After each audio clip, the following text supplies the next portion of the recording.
저는 한양대학교 신경과 강성우라고 합니다. 먼저 오늘 이렇게 좋은 강의할 수 있는 기회를 주셔서 감사드립니다. 제가 오늘 드릴 강의의 제목은 치매를 이기는 첫걸음, 정확한 조기 진단과 치료입니다. 최근에 치매 진단과 치료 분야에서는 많은 변화가 있었고 과거보다는 훨씬 더 적극적으로 치매 치료가 가능해졌습니다.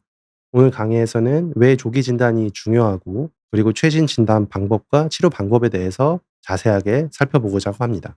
먼저 환자 케이스를 좀 보면서 말씀드리도록 하겠습니다. 78세 남자 환자분이셨고 2015년부터 기억력이 가물가물하고 했던 말을 반복한다라는 증상을 주소로 2019년도에 병원에 찾아오셨습니다. 환자분의 일상생활은 혼자 스스로 독립적으로 가능했던 분이셨습니다. 외래에서 시행한 간이 인지 검사상에서는 30점 만점에 21점이 나와서 인지 저하가 의심되었던 분이셨습니다. 그래서 정면 인지 검사, MRI, 포도당 페트 검사, 아밀로이드 페트 검사를 시행하였습니다. 먼저 이 검사 결과는 인지 기능 검사 결과입니다. 이 빨간색 선을 기준으로 해서 이 선보다 막대기가 더 낮은 경우에는 그 해당 영역의 인지가 떨어졌다고 판단을 하게 됩니다. 환자 같은 경우에는 주로 다른 영역보다는 기억력의 저하가 확인되고 있었습니다.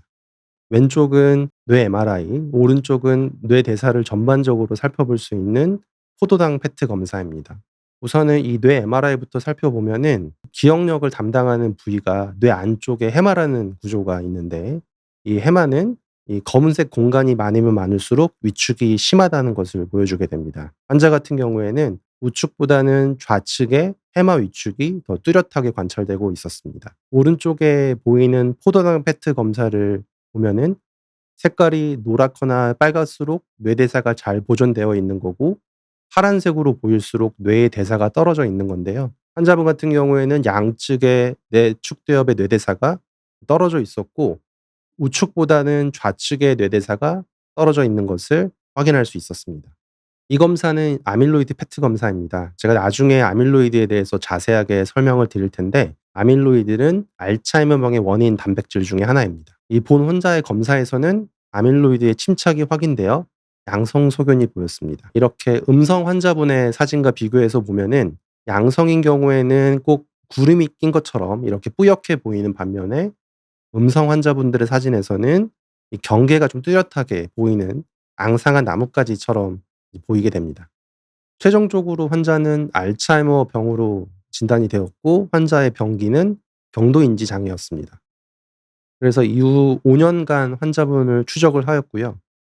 1년 후에는 경도인지 장애에서 치매로 진행이 되었고 그리고 5년 후인 2024년도에는 원래 기존 간이인지 점수가 21점이었는데 5년 후에는 8점까지 저하가 되었었습니다. MRI도 추적을 해 보았었는데 해마의 위축이 시간이 지남에 따라서 더 뚜렷하게 진행된 것을 확인할 수 있습니다. 이처럼 알츠하이머병 환자에서는 기억력 저하와 해마의 위축이 대표적으로 나타나게 됩니다. 하지만 치매는 알츠하이머병만 있는 것이 아닙니다. 알츠하이머병은 가장 흔한 치매 원인이고 전체 치매의 약 60% 이상을 차지하게 됩니다. 그다음으로 흔한 유형은 루이소체 치매입니다. 전체 치매 환자의 약 50%를 차지하고 있고 또 다른 주요 원인으로는 혈관성 치매가 있습니다. 이들의 비율을 단순 합산으로 하면은 100%가 넘게 되는데 그 이유는 상당수의 환자분들이 이 두 가지 또는 세 가지 병이 동시에 있는 혼합형 치매가 많기 때문입니다. 실제로 이제 부검 연구 결과에 따르면은 알츠하이머병 환자 약 절반 이상이 루이소체 병리를 동반을 하고 있고 반대로 루이소체병 환자분들의 절반 이상이 알츠하이머 병리를 동반하고 있습니다. 혼합 치매는 증상의 악화가 빠릅니다. 이 연구는 뇌척색 검사로 알츠하이머 병리와 루이소체 병리를 존재를 확진한 그 대상자들을 그룹화해서 인지 기능의 악화가 얼마나 빠른지 비교한 연구입니다. 보시다시피 대상자들의 인지 기능을 추적해 보면은 이 핑크색으로 보이고 있는 알츠하이머 루이소체 혼합형 그룹이 다른 그룹 뭐 순수 루이소체나 또는 순수 알츠하이머병 환자분들보다 인지 악화 속도가 빠른 것을 알 수 있습니다. 지금부터는 이제 치매 유형별 증상 특징에 대해서 알아보도록 하겠습니다. 먼저 알츠하이머병은 기억력이 이렇게 서서히 나빠지는 병입니다. 반면에 루이소체병은 기억력보다는 주로는 집중력이나 시공간 능력이 나빠지는 병이고, 이렇게 서서히 나빠지는 게 아니라 병의 굴곡이 굉장히 심합니다. 평상시에는 인지 기능이 정상이다가 증상이 생기면은 2시간 이상 낮잠을 주무신다거나 멍해 보인다거나 또는 무기력해 보인다거나, 그리고 그럴 때 어떤 질문을 하면은 엉뚱한 소리를 한다는 등 인지 기능의 기복이 하루에도 몇 번씩 또는 한 달에도 몇 번씩 발생하게 됩니다. 또한 이런 인지 기능 기복 외에도 이렇게 헛것이 보이는 환시나 자다가 소리 지르는 잠꼬대, 그리고 동작이 느려지는 파킨슨 증상이 흔히 동반하게 됩니다. 마지막으로 혈관성 치매는 계단식 악화가 특징적입니다. 예를 들어서 뇌경색이나 뇌출혈을 생각해 보시면 되는데요. 이렇게 인지가 유지되다가 뇌경색이나 뇌출혈이 발생하면은 인지가 갑자기 떨어지게 되고, 또 재발하면 갑자기 떨어지게 됩니다. 또 이와는 달리 이제 소혈관 질환 같은 경우에는 서서히 악화되는 경우도 있습니다. 그리고 혈관성 치매에서는 이런 한쪽 팔다리에 힘이 빠지는 편측 위약이 동반될 수도 있습니다. 그렇다면은 치매 원인이 무엇일까요?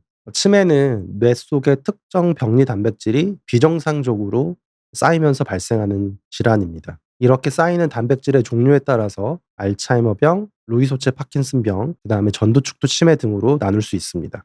한편 혈관성 치매의 경우에는 단백질 축적이 원인이 아니라 뇌졸중이나 뇌출혈 같은 혈관성 손상으로 인해서 치매가 발생하게 됩니다.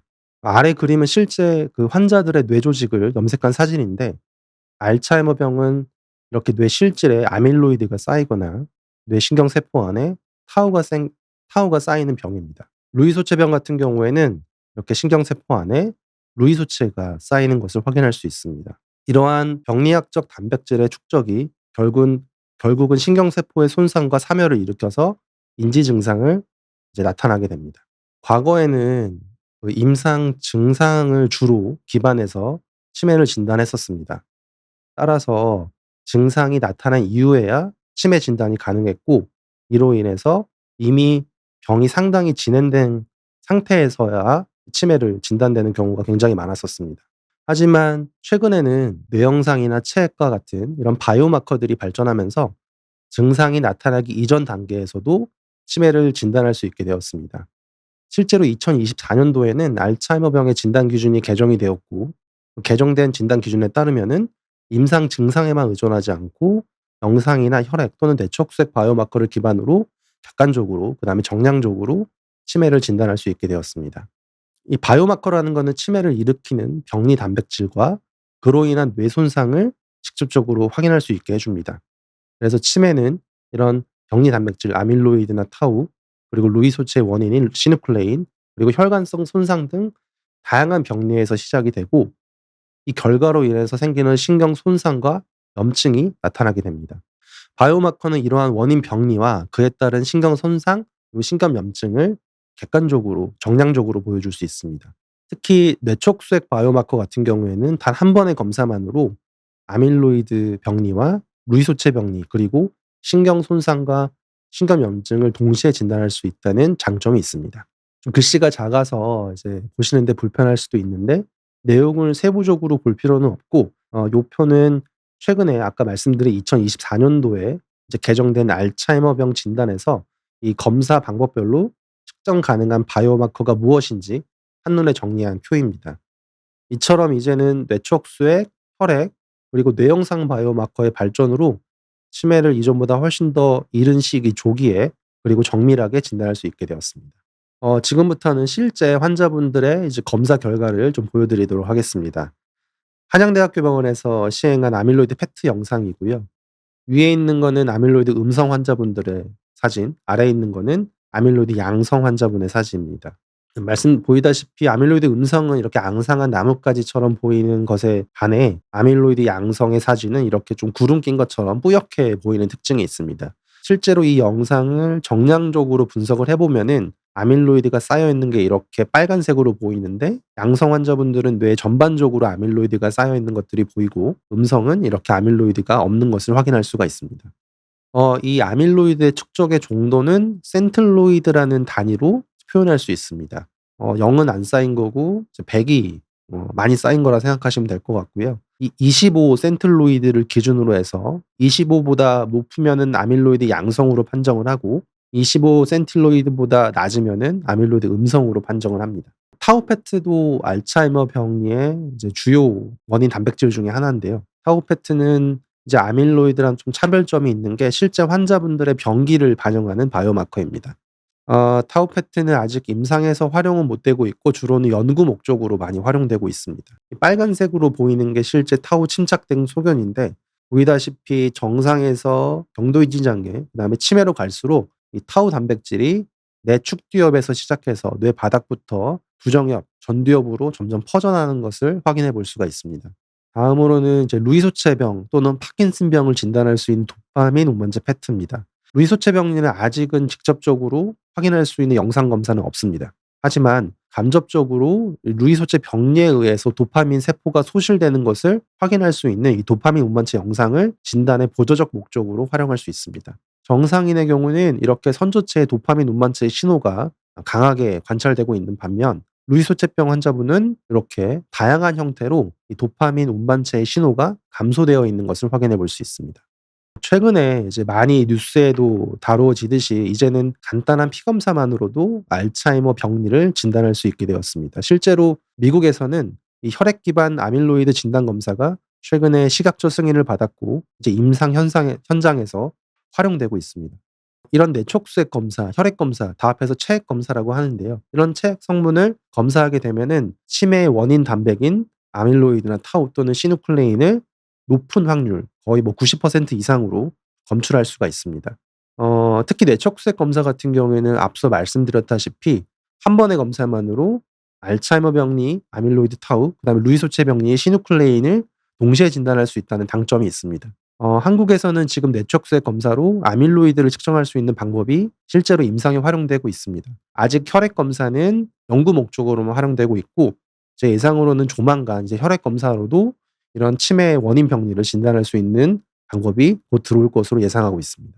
지금부터는 이제부터는 치매 치료에 대해서 말씀드리도록 하겠습니다. 치매 치료는 크게 약물적 치료와 비약물적 치료 이 두 가지로 나눌 수 있습니다. 약물적 치료는 다시 대증치료제, 질병 조절을 나눌 수 있는데, 그동안은 주로 증상을 완화하는 대중치료제가 있었습니다. 그래서 인지근의 저하, 그다음에 행동심리 증상을 완화시키는 약물, 예를 들어서 도네페질이나 리바스테민 같은 약제를 많이 썼었는데, 2023년도에 처음으로 이 병리 기전에 직접적으로 작용해서 질병의 진행을 늦출 수 있는 질병 조절제가 이제 시각적 승인을 받고 임상에 활용되기 시작했습니다. 비약물적 치료로는 운동이나 식이, 인지중재를 통한 생활습관 치료가 있고, 최근에는 전기자극 치료, 초음파 치료, 광선 치료, 산소 치료 등 이런 물리적 자극 치료와 또 줄기세포 치료와 세포외 소포 치료 같은 여러 가지 세포 치료들이 다양하게 연구가 되고 있습니다. 이 가운데 오늘은 치매의 경과를 바꿀 수 있는 이 질병 조절제에 대해서 좀 더 자세하게 말씀드리도록 하겠습니다. 2000년대 이후부터 아밀로이드 항체 치료제에 대한 연구가 꾸준히 이어왔습니다. 그 결과 2023년도 들어서 최초의 아밀로이드 항체 치료제인 레카네마브라는 약이 미국의 시각적 승인을 받고, 이어서 2년 뒤에는 도나네마브라는 약이 또 시각적 승인을 받았습니다. 이 아밀로이드 항체 면역 치료제는 뇌의 아밀로이드를 효과적으로 낮추고, 이와 동시에 인지 기능의 악화와 임상 악화를 늦출 수 있는 치료입니다. 이 아밀로이드 항체 치료는 부작용이 동반될 수 있습니다. 이 사진에서 보이듯이 이렇게 하얗게 뇌 부종이 생기거나 또는 이런 검정색으로 뇌 미세 출혈들이 생길 수가 있습니다. 연구에서는 부작용의 발생 확률을 뇌부종 같은 경우에는 약 12.6%, 뇌 미세 출혈은 약 17%로 보고하고 있었습니다. 근데 다행히 이제 아시아인에서는 그 부작용이 좀 더 적은 경향을 보이고 있었습니다. 아시아인만 따로 분석해서 분석을 해 보면은 뇌부종은 약 6.2%, 뇌미세 출혈은 약 14%가 이제 발생하는 것을 알 수 있습니다. 레켄비 치료는 한국에서는 2024년도에 이제 5월 달에 시각처의 승인을 받았고, 작년 겨울 12월부터 실제 임상에서 활용되고 있습니다. 이 레켄비 약의 효과는 18개월 동안 약을 꾸준하게 쓰게 되면은 27%의 인지 저하를 지연시킬 수 있다는 효과가 있습니다. 투여 방법으로는 정맥으로 주사하고요. 2 주마다 한 번씩 주사를 맞고 총 36 번을 맞습니다. 그래서 총 치료 기간은 1년 6개월이 걸리게 됩니다. 이렇게 치료 기간을 거치고 나서 그 이후에는 유지 치료로 한 달에 한 번 정맥 주사 혹은 최근에 이제 집에서 자가로 맞을 수 있는 피하 주사가 이제 개발이 되었고, 피하 주사 같은 경우에는 이제 일 주일에 한 번씩 맞도록 알려져 있습니다. 실제 그 임상 연구에 참여했던 환자분의 아밀로이드 페트 사진입니다. 왼쪽은 이 레켄비 주사를 맞지 않는 비투여군이고, 오른쪽은 레켄비 주사를 맞은 투여군입니다. 비투여군 같은 경우에는 처음에 이 아밀로이드가 약 79.45 센틸로이드가 쌓여 있었고, 1년 6 개월 후에는 약 84.4 센틸로이드로 5 정도 증가한 것을 확인할 수 있습니다. 이와 반대로 레켄비 투여군 같은 경우에는 처음에는 아밀로이드가 80.33 센틸로이드가 쌓여 있다가 레켄비 주사를 1년 6 개월간 투여하고 나서는 22.80 센틸로이드로 완전히 음전된 것을 확인할 수 있습니다. 이거는 이제 레켄비 치료의 효과를 보여주는 그래프인데, 이 Y축이 밑으로 갈수록 치매의 어떤 심각도가 더 심해진다 이렇게 생각하면 됩니다. 그래서 여기에서 중요하게 이제 알고 가야 될 사항이, 레켄비 이 약을 쓴다고 해서 인지 기능이 좋아지는 게 아니라는 겁니다. 약을 쓴 그룹이나 안 쓴 그룹 모두 다 인지 기능은 악화되는 게 맞고, 다만 레켄비를 쓸 경우에는 이 악화되는 속도를 더 늦출 수 있다 이렇게 생각하시면 될 것 같습니다. 그래서 이 차이가 약 27% 다라고 생각하면 됩니다. 이런 레카네맙, 도나네맙 같은 항아밀로이드 항체 치료의 등장은 치매 치료에서 많은 새로운 전환점을 일으켰습니다. 하지만 최근에는 여기서 이제 멈추지 않고 차세대 항체 치료, 아밀로이드 또는 타우나 이런 시누클레인을 타겟으로 하는 항체 치료가 열심히 연구가 되고 있고, 한 가지만 타겟하는 게 아니라 아밀로이드나 타우 이 두 가지를 동시에 이제 표적하는 병용요법 임상 연구가 활발히 진행되고 있습니다. 그래서 머지않아서 단순히 병을 늦추는 수준을 넘어서 이제 보다 근본적이고, 또 이제 환자 개개인마다 맞춤형 치료가 가능해질 것으로 예상을 하고 있습니다. 이렇게 새로운 치료제가 등장한 것은 분명 반가운 일인데, 더 중요한 것은 치매를 예방하는 것 같습니다.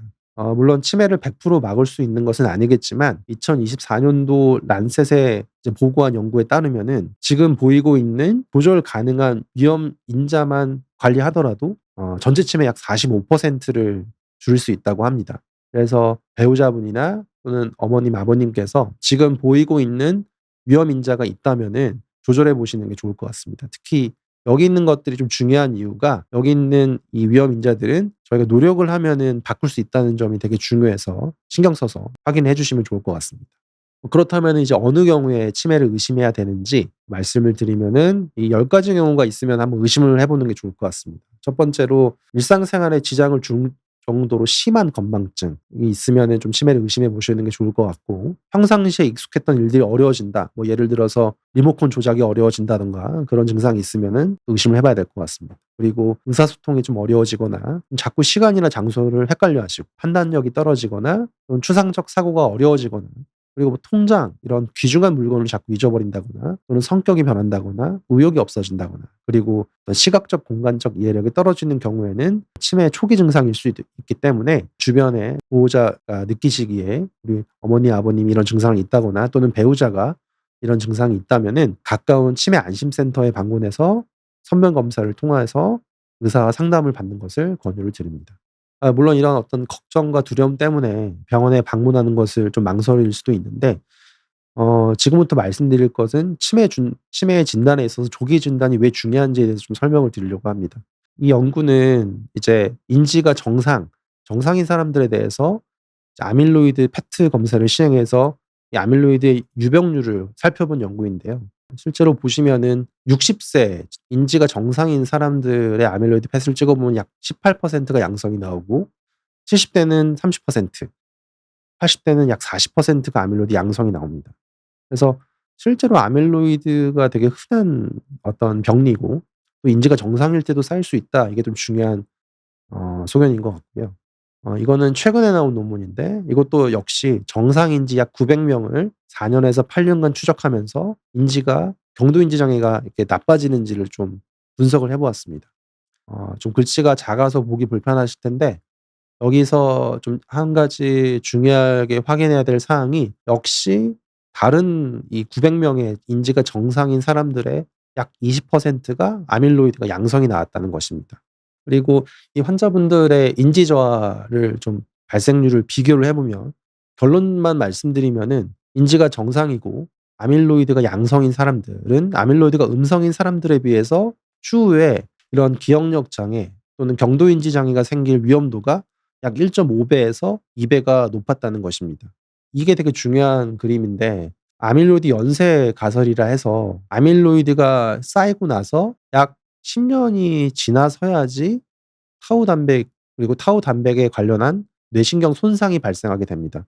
그리고 추가로 5 년이 더 지나게 되면은 이로 인해서 뇌가 수축한 뇌 위축이 발생하고 이와 관련해서 인지 저하가 발생하게 됩니다. 즉 아밀로이드가 쌓이기 시작해서 인지 저하가 발생할 때까지 약 15년 정도의 갭이 있다는 겁니다. 좀 더 자세하게 보면은 아밀로이드가 쌓일 운명에 있는 사람들은 아밀로이드가 아예 없는 상태에서 아까 이제 말씀드렸던 아밀로이드가 25 센틸로이드가 아밀로이드 양성의 기준인데 거기까지 쌓이는 기간이 약 6.4 년이고 이렇게 아밀로이드가 양성이 되고 나서 실제로 인지 저하가 생기는 때까지 걸리는 시간이 약 14 년입니다. 즉 이렇게 무증상으로 지내는 약 20년 동안 아밀로이드가 쌓일 사람들을 미리 조기에 찾아내서 조기 진단을 하고 조기 치료를 하게 된다면은 이 시기에는 아직은 타우라는 병리가 거의 발생하지 않았기 때문에 아밀로이드를 제거함으로써 인지의 악화를 막을 가능성이 굉장히 높습니다. 그래서 이 아밀로이드 미리 조기에 진단하는 것이 굉장히 중요한 것 같습니다. 실제로 이제 저희 한국에서 쓰고 있는 레켐비 그 약을 이제 쓰는 사람들을 이제 sub그룹 분석을 해 보면은 앞서 말씀드렸다시피 전체 환자에서는 이 치매 악화의 진행 속도를 약 27% 늦출 수 있었는데 아밀로이드가 60 센틸로이드 이하로 좀 적게 쌓인 사람들 그리고 초기에 알츠하이머병 환자분 같은 경우에는 지원 효과가 거의 2배 이상으로 51% 지원 효과를 보이고 있었습니다. 즉 이 정말 초기에 진단하고 초기에 약을 쓸수록 항아밀로이드 치료 효과가 더 뚜렷하게 나타나는 것을 볼 수가 있습니다. 결론을 말씀드리겠습니다. 치매는 알츠하이머병, 루이소체병, 그다음에 혈관성 치매 순으로 흔하고 혼합형이 되게 많고 혼합형 같은 경우에는 좀 진행이 빠르게 됩니다. 그리고 치매는 이제는 임상 증상에 의존하는 것이 아니라 바이오마커를 통해서 조기 진단이 가능해졌습니다. 최근에 나온 아밀로이드 항체 치료는 알츠하이머 병의 진행을 효과적으로 늦출 수 있는 새로운 치료 방법입니다. 그리고 전체 치매의 약 45%는 위험 요인 관리만으로도 충분히 예방할 수 있습니다. 아밀로이드를 조기에 진단할 수 있으면은 치료 효과를 극대화할 수 있습니다. 제 발표는 이제 여기까지입니다. 질문에 대해서 좀 답을 드리도록 하겠습니다. 선장님께서 질문을 주셨습니다. 대사 질환이 없는 경우라면 치매에 걸릴 확률이 좀 덜한가요? 아예 안 걸린다고 말하기는 어렵나요? 대사 질환과 이제 치매의 관계에 대해서 여쭤보시는 것 같은데 제가 생각하는 대사 질환이 맞다면 뭐 예를 들어서 당뇨병이나 뭐 고혈압 요런 거를 말씀하시는 것 같습니다.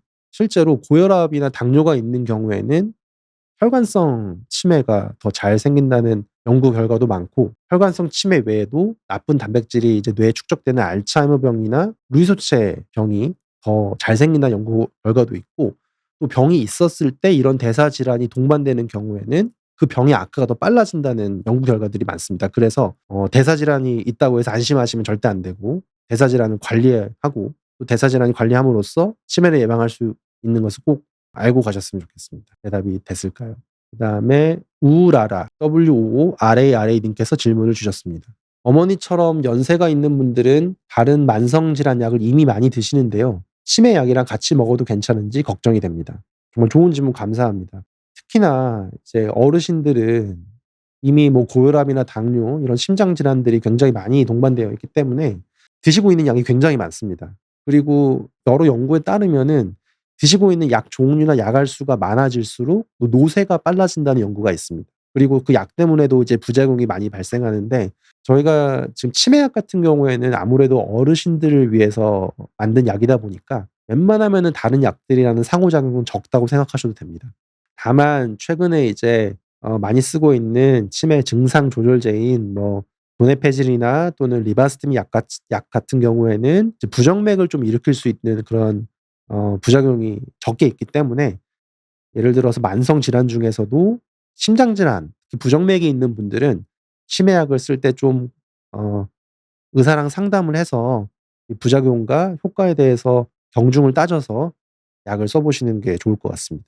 그래서 전반적으로는 같이 드셔도 괜찮고 다만 부정맥이 있으면은 의사랑 상담해 보시는 것을 권유드립니다.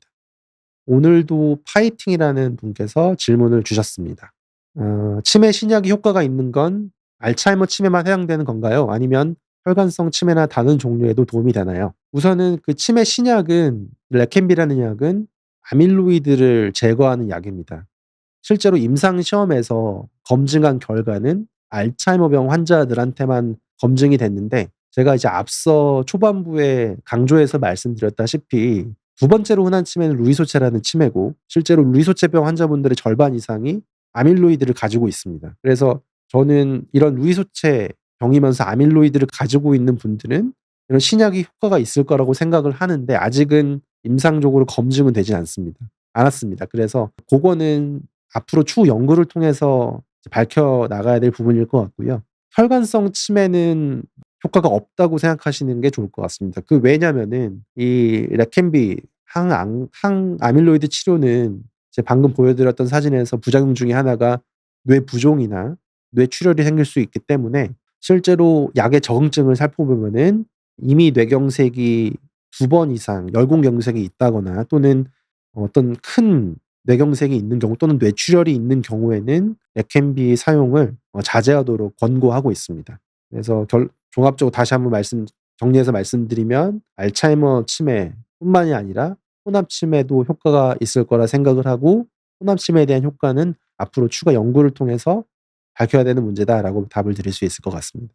하늘 보기 좋은 날 님께서 질문을 주셨습니다. 약을 쓰려면 반드시 뇌 MRI나 페트 같은 검사를 해서 아밀로이드가 쌓였는지 확인해야 한다고 들었습니다. 모든 환자가 다 검사가 가능한가요? 우선은 MRI 같은 경우에는 실제로 찍을 수 없는 분들이 있습니다. 예를 들어서 심장에 페이스메이커가 좀 과거에 있는 페이스메이커를 삽입한 분들은 MRI의 어떤 금기증에 해당되는 분들이 있기 때문에 못 쓰는 경우가 종종 있는 것 같고요. 아밀로이드 페트 검사에는 제가 알기로는 금기증은 없습니다. 그래서 MRI는 일부 환자는 못 시행할 수도 있지만 대부분은 시행할 수 있고요. 페트 검사는 모든 환자가 다 시행할 수 있습니다. 추가적으로 아까도 이제 말씀드렸다시피 이런 영상 검사뿐만이 아니라 뇌척수액 검사만으로도 아밀로이드 검사를 시행할 수 있고 이제 우리나라와 달리 유럽이나 미국 같은 경우에는 페트검보다는 뇌척수액 검사로 진단하는 경우가 더 많은 것으로 알고 있습니다. 네, 다음 켈리 림 분께서 질문 주셨습니다. 레켐비를 맞다가 뇌부종이 생겼으면은 다시 레켐비를 맞을 수는 없나요? 이제 레켐비 맞으면은 약 환자분들의 아시아인 같은 경우는 6%가 뇌부종이 생길 수 있는데 그 뇌부종의 심각도에 따라서 레켐비를 다시 맞냐 또는 중단을 해야 되냐 결정을 합니다. 그래서 뇌부종이 너무 심하다 그러면은 약을 끊고 약을 이제 못 맞는 경우가 생길 수 있고 만약에 뇌부종의 사이즈를 MRI로 측정을 했더니 심하지 않고 경미하다. 그런 경우에는 일단 약을 중단을 하고 다시 MRI를 추적을 해서 뇌부종이 사라지는 것을 확인을 하고 다시 레켐비를 시작할 수 있습니다. 드레스 업다운 님께서 다음 질문 주셨습니다. 레켐비 치료 중에 아리아라는 부작용, 뇌부종이나 출혈이 생길 수 있다고 걱정입니다. 실제로 발생 확률이 어느 정도인가요? 네. 그게 제일 이제 걱정되는 부분이고 보호자들께서도 제일 염려하는 부분인 것 같습니다. 제가 아까 이제 수치로 보여드렸을 때는 이제 코카시안 서양 사람들과 아시아 사람들을 다 합친 코호트에서 뇌부종의 또는 뇌출혈의 확률은 약 16% 12% 였는데 다행히 아시아인들만 생각해 보면은 뇌부종은 6% 그다음에 뇌출혈은 약 12% 였습니다. 그래서 그 정도라고 생각하시면 되는데 또 제가 이 강의에서 직접적으로 말씀을 드리진 않았지만 이 아리아라는 뇌부종이나 뇌 미세 출혈 부작용에 이제 영향을 미치는 또 중요한 요인 중에 하나가 두 가지가 있는데 첫 번째는 아포이 치매 유전자형입니다. 아포이 치매 유전자형은 2형, 3형, 4형 이렇게 세 가지를 가질 수 있는데 4형이 있는 경우에는 위험도가 이 아리아 발생 위험도가 높아지게 됩니다. 그래서 예를 들어서 아포이 4형이 2개가 있다 그러면은 뇌부종이나 뇌출혈 발생 확률이 약 40% 까지 올라가고 1개가 있는 경우에는 한 15% 에서 20%, 아예 없는 경우에는 이제 5% 내외로 이제 보고되고 있는데, 그런 유전자형도 고려를 해야 되고, 두 번째로 또 중요한 요인 중에 하나는 아밀로이드가 얼마나 쌓여 있는지 정도입니다.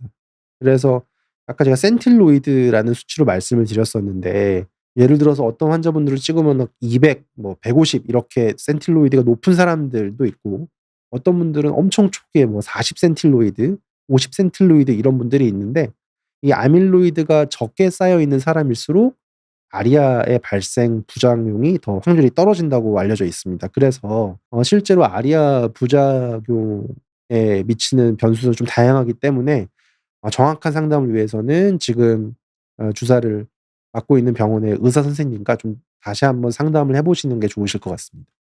네. 다음 질문으로는 평안한 날들 님께서 질문 주셨습니다. 레켐비는 정맥 주사로 맞는다고 들었는데 얼마나 자주 병원에 와서 맞아야 하나요? 평생 계속 맞아야 하는 건가요? 레켐비는 정맥 주사로 맞는 거고, 정맥 주사 같은 경우에는 2 주에 한 번씩 1년 6 개월을 치료 기간으로 맞아야 됩니다. 그리고 나서 이 치료 기간이 끝나면은 그 후에는 한 달에 한 번씩 주사를 맞거나 또는 일 주일에 한 번씩 집에서 피하 주사를 인슐린 맞듯이 맞게 됩니다. 이제 고거는 이제 레켐비에서 권장하고 있는 가이드라인인데, 지금 이 아밀로이드 항체 치료가 레켐비 말고도 미국에서는 키순나, 도나네밤이라는 약도 이제 그 임상 식약처의 승인을 받아서 쓰이고 있는데, 도나네맙 같은 경우에는 키순나 같은 경우에는 평생 맞는 게 아니라 이 아밀로이드가 없어질 때까지만 맞습니다. 그래서 레켐비는 지금으로서는 평생 맞는 게 맞는 것 같고, 앞으로 나올 약들은 이제 딱 어떤 정해진 치료 기간에서만 맞는 약들이 나올 거라고 예상을 하고 있습니다. 다음 질문으로는 언제나 그대로 님께서 질문 주셨습니다. 레켐비를 맞으면서 기존에 먹던 도네페질 같은 치매약도 계속 병행할 수 있나요? 네, 물론입니다. 병행할 수 있습니다. 실제로 많은 환자분들이 레켐비를 맞으면서 다른 약들을 다 드시면서 치료를 받고 있습니다. 약을 먹는다고 해서 부작용이 더 생긴다거나 그런 것이 아니기 때문에 약을 같이 드시면서 레켐비 주사를 맞도록 되어 있습니다. 다음은 좀 질문이 긴데 좀 읽어보고 말씀을 드리겠습니다. 커뮤니티 님께서 올 3월 달에 작은 상처가 나서 의원에서 파상풍 주사를 맞았습니다. 몇 년 전에도 파상풍 주사를 맞은 적이 있고, 다른 병원에서 하이퍼텍트 주사, 항생제 주사, 항생제 약을 먹고 2일 후에는 부스트릭스를 맞았습니다. 그 이후에는 두통이 있었는데 또 지금도 두통이 조금 있고, 파상풍 주사 때문에 그런 건지, 그리고 하이퍼텍트를 맞고 2일 후에 부스트릭스를 맞았는데 괜찮은 처방인가요? 머리가 답답하거나 호흡이 잘 안 되는 것 같은 이런 부작용도 있는 건가요? 혹시 두통에는 CT, MRI, MRA 어떤 걸 찍어야 하나요? 그 주사 맞고 나서 생긴 두통을 말씀드리는 것 같은데, 우선은 두통이란 증상 자체가 좀 비특이적인 증상이다 보니까 저희가 두통만으로는 정확히 진단하기는 힘듭니다. 근데 예를 들어서 머리가 아프면서 열이 난다거나 아니면은 미식거림이 동반되거나 또는 이제 국소 신경학적 증상들, 예를 들어서 한쪽 눈이 안 보인다거나 감각이 좀 떨어지는 것 같다 한쪽이, 또는 팔에 힘이 빠지는 것 같다, 그런 증상이 있으면은 가까운 병원에 방문해서 검사를 받아보는 게 좋을 것 같고요. 아마 이런 경우에는 이제 뭐 응급실을 가거나 또는 외래를 통해서 가게 될 텐데, 응급실 같은 경우에는 우선적으로는 CT를 찍게 될 것 같고, 신경과 외래를 가거나 그렇게 된다면 아마 MRI를 찍게 될 것 같습니다. 그런데 CT를 찍을 것인지 MRI를 찍을 것인지는 제가 글만으로는 판단하기 힘들 것 같고, 의사가 직접 환자분의 상태나 또는 진찰을 통해서 어느 검사가 더 정확한지 결정을 한 다음에 시행을 하는 게 더 좋을 것 같습니다. 다음 질문은 오리지널 시그널 님께서 질문을 주셨습니다. 레켐비 외에도 비슷한 계열의 신약들이 개발 중이라고 들었습니다. 지금 바로 시작하는 게 나을까요? 아니면 더 안전한 약이 나올 때까지 기다려 보는 게 나을까요? 저도 이게 제일 고민인 주제 중에 하나인데, 말씀드렸다시피 치매라는, 뭐 물론 이제 알츠하이머병이 이제 진단된 분이시라면은 알츠하이머병은 결국은 점점 진행하는 병이거든요.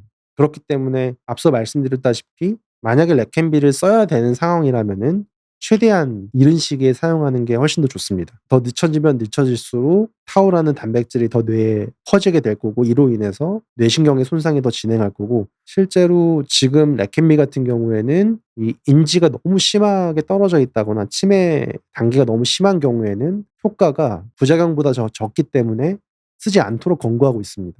그래서 최대한 빨리 쓰는 게 좋을 것 같은데 또 이제 고민해야 될 것의 하나는 실제로 레켄비를 쓸 수 있는 사람들이 많이 없다는 겁니다. 환자분들을 보다 보면은 정말 운 좋게 초기에 발견돼서 오신 분들은 약을 쓸 수 있지만 이미 치매가 너무 진행된 분들은 레켄비를 못 쓰는 상황도 있고 또 이제 앞서 말씀드렸다시피 뇌 부종이나 뇌출혈의 위험성이 있기 때문에 이미 이전에 어떤 뇌출혈이 있다거나 뭐 뇌경색이 있던 분들은 레켄비를 사용하지 못합니다. 그런 분들은 레켄비 말고 다른 약을 써보는 게 좋을 것 같고 또 말씀드렸다시피 이 아포이 유전자형도 이 부작용에 되게 큰 영향을 미치기 때문에 아포이 유전자형이 있어서 부작용이 너무 많을 사람들은 레켄비보다는 더 안전한 약이 나올 때까지 기다려 보는 게 좋을 것 같습니다. 그래서 정리해서 말씀드리면은 만약에 레켄비를 쓸 수 있는 상황이다. 그러면은 최대한 빨리 쓰시는 게 좋을 것 같고요. 레켄비를 쓸 수 없는 상황이다. 그러면은 다른 약을 기다려 보시는 게 좋을 것 같습니다. 켈리 님께서 질문을 주셨습니다. 레켄비를 맞다가 더 좋은 약이 나오면 갈아타도 되나요? 갈아탄다는 말이 좀 그런데 근데 아직까지는 이러한 연구가 없습니다. 아직까지 처음에 이제 임상에 들어온 약이 레켄비라는 약이고 항체 치료에 대한 콤비네이션 치료를 하려면 여러 약들이 이미 나온 상태에서 해야 되는데 지금까지 식약처 승인받은 약은 레켄비랑 도나nemab 이 두 약만 있기 때문에 이 두 약을 갑자기 바꿔서 썼을 때 더 효과가 좋은지는 알 수는 없지만 약의 어떤 기전을 생각해 보면은 레켄비를 맞다가 다른 약을 맞는다고 해서 뭐 부작용이 더 생길 것 같진 않습니다. 그거는 나중에 더 많은 데이터가 쌓이면은 대답을 해드릴 수 있을 것 같습니다. 원더노트 님께서 질문 주셨습니다. 치매가 진행되면 결국 약만으로는 힘들다고 하던데요. 인지재활 치료나 생활습관 관리 같은 비약물 치료도 효과가 있을까요? 네, 질문 감사합니다. 네, 최근에 이제 유럽에서 이런 인지재활 치료 또는 생활습관 관리에 대한 연구가 세 가지가 있었습니다.